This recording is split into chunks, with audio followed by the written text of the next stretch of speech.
Good evening everyone, कैसे हैं आप सब लोग। आई होप अच्छे होंगे।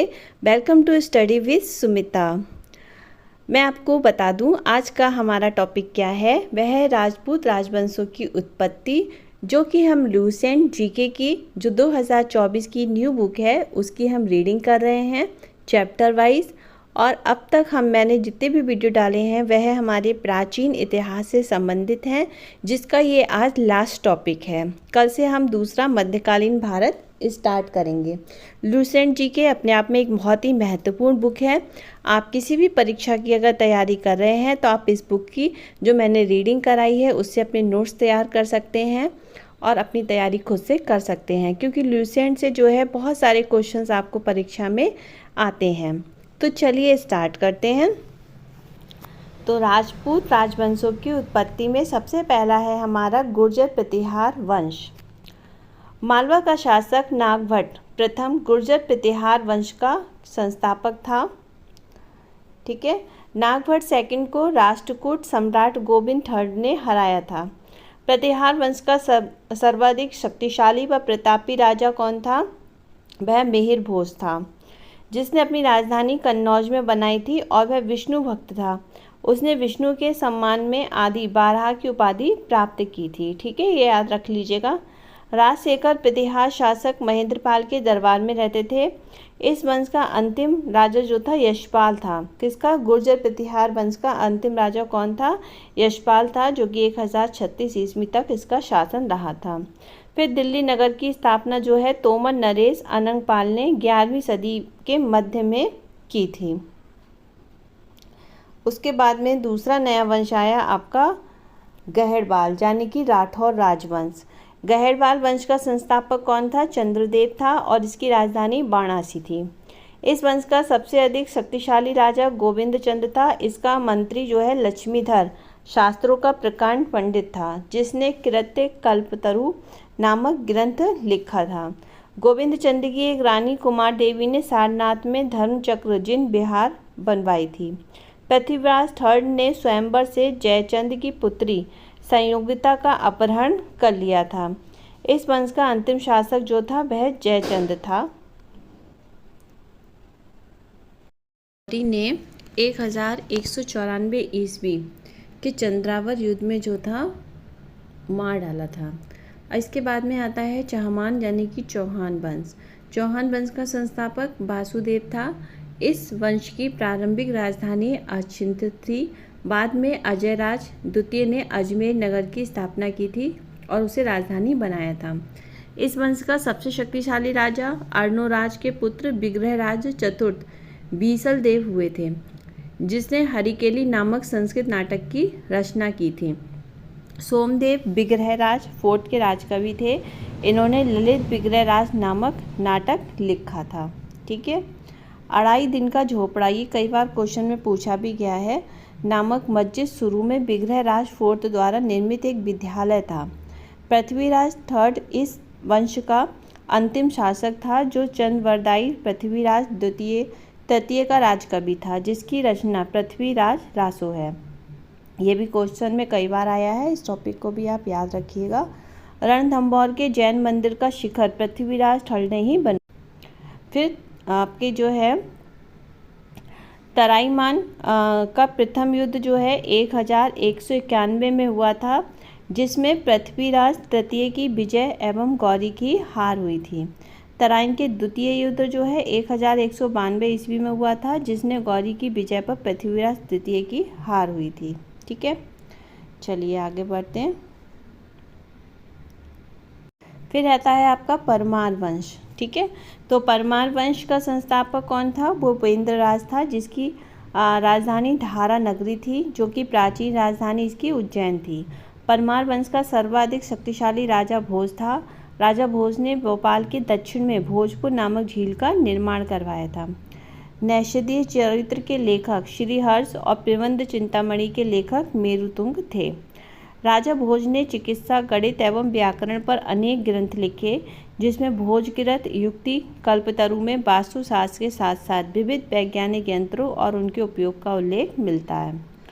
नवशाह शाकचरित के रचयिता कौन हैं? तो पद्मगुप्त, दशरूपक के रचयिता धनंजय, धनिक, हलायुद्ध और अमित गति जैसे विद्वान जो हैं वाक्यपति मुंज के दरबार में रहते थे। कविराज की उपाधि से विभूषित शासक कौन रहा है? तो राजा भोज रहे हैं। भोज ने अपनी राजधानी में सरस्वती मंदिर का निर्माण करवाया था और इस मंदिर के परिसर में संस्कृत विद्यालय भी खोला गया था। ठीक है। राजा भोज के शासनकाल में धारा नगरी विद्या व विद्वानों का प्रमुख केंद्र था और इस चित्तौड़ में त्रिभुवन नारायण मंदिर का भी निर्माण किया गया था। ठीक है। भोजपुर नगर की स्थापना जो है किसने की थी? तो भोजपुर नगर की स्थापना जो है राजा भोज ने की थी। परमार वंश के बाद तोमर वंश और उसके बाद में चहमान वंश और अंततः 1297 में आपके अलाउद्दीन खिलजी के सेनापति नसरत खां और उलुग खां ने मालवा पर अधिकार कर लिया था। फिर आता है आपका चंदेल वंश। प्रतिहार साम्राज्य के पतन के बाद में जो है बुंदेलखंड की भूमि पर चंदेल वंश का जो है स्वतंत्र राजनीतिक इतिहास प्रारंभ हुआ। बुंदेलखंड का प्राचीन नाम क्या था? वह जेजाग मुक्ति था। चंदेल वंश का संस्थापक जो था आपका नन्नुक था। इसकी राजधानी क्या थी? तो इसकी राजधानी जो थी खजुराहो थी। चंदेल वंश की राजधानी पूछी गई है कई बार, तो ये खजुराहो थी और प्रारंभ में इसकी राजधानी कालिंजर यानी कि महोबा में थी। राजा धंग ने अपनी राजधानी कालिंजर से खजुराहो में स्थानांतरित कर दी थी। चंदेल वंश का प्रथम स्वतंत्र एवं सबसे प्रतापी राजा यशोवर्मन था। यशोवर्मन ने कन्नौज पर आक्रमण कर प्रतिहार राजा देवपाल को हराया था और उसने एक विष्णु की प्रतिमा प्राप्त की थी जिसे उसने जो है खजुराहो के विष्णु मंदिर में स्थापित कर दी थी। ठीक है। तो अगर पूछा जाए कि खजुराहो के विष्णु मंदिर में विष्णु की प्रतिमा जो है किसने स्थापित करवाई थी, तो ये राजा देवपाल ने की थी। ठीक है। दंग ने जिननाथ और विश्वनाथ और वैद्यनाथ मंदिर का निर्माण करवाया। ठीक है। किन्ने? धन ने। फिर कंदरिया महादेव मंदिर का निर्माण धंगदेव द्वारा 999 ईस्वी में किया गया और धंग ने गंगा जमुना के संगम में शिव की आराधना करते हुए अपने शरीर का त्याग कर दिया था। चंदेल शासक विद्याधर ने कन्नौज के प्रतिहार शासक राज्यपाल की हत्या कर दी क्योंकि उसने महमूद के आक्रमण का जो है सामना किए बिना ही आत्मसमर्पण कर दिया था। विद्याधर ही अकेला ऐसा भारतीय नरेश था जिसने महमूद गजनी की महत्वाकांक्षाओं का सफलतापूर्वक प्रतिरोध किया था। चंदेल शासक कीर्ति वर्मन की राजसभा में रहने वाले कृष्ण मिश्र ने प्रमोद चंद्रोदय की योजना की रचना की थी और इन्होंने महोबा के समीप कीर्ति सागर नामक जो है जलाशय का भी निर्माण करवाया था। आलाउद्दीन नामक 2 सेना नायक परम त्रिदेव के दरबार में रहते थे। जहाँ जहाँ मैं अंडरलाइन करती जा रही हूँ वहाँ वहाँ आप अपने नोट्स तैयार कर लीजिएगा। ये क्वेश्चन में आने वाले क्वेश्चन है, पूछे भी गए हैं। चंदेल वंश का अंतिम शासक कौन रहा है? तो परम त्रिदेव 1202 में इसका जो है शासन रहा था। कुतुबुद्दीन ऐबक की अधीनता स्वीकार इसने कर ली थी और इस पर इसके मंत्री जो थे अजय देव ने उसकी हत्या कर दी थी। ठीक है। अब आता है आपका सोलंकी वंश अथवा गुजरात के चालुक्य शासक। तो सोलंकी वंश का संस्थापक कौन रहा है? मूलराज प्रथम रहे हैं और इसकी राजधानी अनहलबाड़ थी। मूलराज प्रथम शैव धर्म के अनुयायी थे और भीम प्रथम के शासनकाल में महमूद गजनी ने सोमनाथ के मंदिर पर आक्रमण किया था। तो ये क्वेश्चन में कई बार पूछा भी है कि महमूद गजनी ने किसके शासनकाल में सोमनाथ के मंदिर पर आक्रमण किया था? तो भीम प्रथम के। ठीक है। भीम प्रथम के सामंत बिमल में आबू पर्वत पर दिलवाड़ा का प्रसिद्ध जैन मंदिर बनवाया गया है। ठीक है। ये क्वेश्चन कई बार पेपर में पूछा गया है। सोलंकी वंश का प्रथम शक्तिशाली शासक कौन रहा है? तो जयसिंह सिद्धराज था। प्रसिद्ध जैन विद्वान हेमचंद्र जयसिंह सिद्धराज के दरबार में ही था। उसके बाद में माउंट आबू पर्वत जो कि राजस्थान में है, एक मंडप बनाकर जयसिंह सिद्धराज ने अपने 7 पूर्वजों की गजारोही मूर्तियों की स्थापना की थी। मोढेरा के सूर्य मंदिर का निर्माण जो है सोलंकी राजाओं के शासनकाल में ही हुआ था और सिद्धपुर में रुद्र महाकाल के मंदिर का निर्माण जयसिंह सिद्धराज ने ही किया था। सोलंकी शासक कुमारपाल जैन मतानुयायी थे और ये जैन धर्म के अंतिम राज के प्रवर्तक के रूप में भी प्रसिद्ध थे। ठीक है। सोलंकी वंश के अंतिम शासक कौन रहे हैं? तो वह भीम द्वितीय रहे हैं। ठीक है। इसके बाद में भीम सेकंड के एक सामंत लवट प्रसाद ने गुजरात में बघेल वंश की स्थापना की थी। बघेल वंश का कर्ण सेकंड गुजरात का अंतिम हिंदू शासक था। इसने अलाउद्दीन खिलजी की सेनाओं का मुकाबला किया था। इसके बाद में है आपका कलचुरी चेदी राजवंश। तो कलचुरी वंश का संस्थापक कौन था? वह कोक्कल था, इसकी राजधानी त्रिपुरी थी। कलचुरी वंश का एक शक्तिशाली शासक गांगेय देव था, जिसने विक्रमादित्य की उपाधि धारण की थी।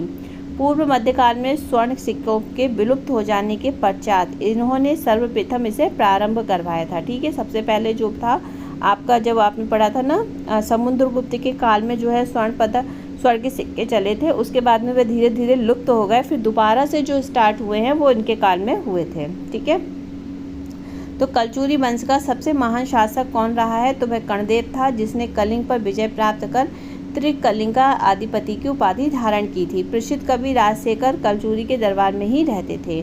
इसके बाद में सिसोदिया वंश आता है। तो सिसोदिया वंश के शासक अपने को सूर्यवंशी कहते थे, जो मेवाड़ शासन करते थे। मेवाड़ की राजधानी चित्तौड़ थी और अपने विजयों के उपलक्ष्य में विजय स्तंभ का निर्माण राणा कुंभा ने चित्तौड़ में करवाया था। खतौली का युद्ध किसके बीच में हुआ था? 1518 में राणा सांगा और इब्राहिम लोदी के बीच में हुआ था। ये क्वेश्चन में पूछा भी गया है। ठीक है, तो आज के लिए इतना ही है। आज हमारा जो है प्राचीन भारत का इतिहास जो था वो ये टॉपिक जो है ख़त्म हो गया है। कल मध्यकालीन भारत के बारे में हम चर्चा करेंगे। इसके आगे जो जो वंश आए हैं उनके बारे में हम चैप्टर वाइज पढ़ रहे हैं। तो एक एक चैप्टर में मैं आपको डिटेल में पढ़ा रही हूँ, इसलिए वीडियो थोड़ा सा बड़ा भी हो जाता है। तो आप लोग बस सपोर्ट करिएगा। आप बिना लाइक करे, बिना कमेंट करे चले जाते हैं, तो प्लीज़ ये कर दीजिएगा। इसमें कोई पैसे नहीं जाते हैं। और अगर आप चैनल पर पहली बार आएँ तो सब्सक्राइब भी कर दीजिएगा और वीडियो को शेयर भी कर दीजिएगा। चलिए फिर मिलते हैं नेक्स्ट वीडियो में, तब तक के लिए बाय बाय, टेक केयर।